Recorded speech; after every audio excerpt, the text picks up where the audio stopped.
आज हमर प्यार के इनाम दे दे, जाए से पहले जा मुस्कान दे दे।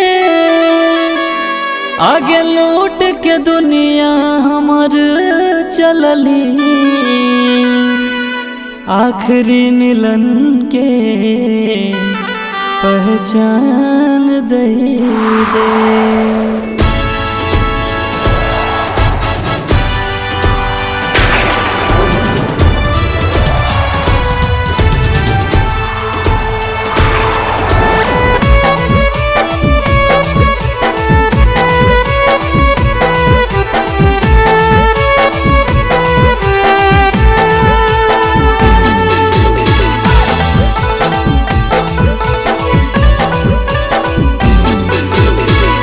डोली जान उठ गेलो, नाता सब टूट गेलो।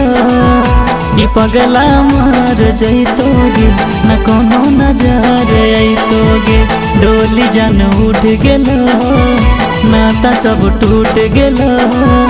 ई पगला मर जैतोगे, न कोनो नजर अइतोगे। जैबी तो ससुरवा हम शमशान जैबोगे। डोली जान उठ गेलो, नाता सब टूट गेलो। ई पगला मर जैतोगे, न कोनो नजर अइतोगे।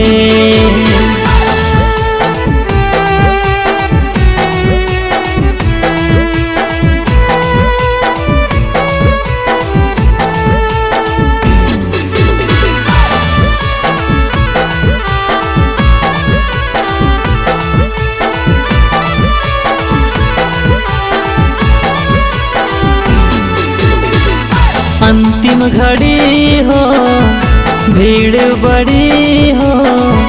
जीना बिछड़ के मुश्किल बड़ी हो। रही गेलो दूरी, जान रे अधूरी। कोई से बताइबो हमें मजबूरी। प्यार नहीं मिटतो जबले सांस चलतोगे। डोली जान उठ गेलो, नाता सब टूट गेलो। न हमरा याद करे है रे, जिंदगी बर्बाद करे है रे।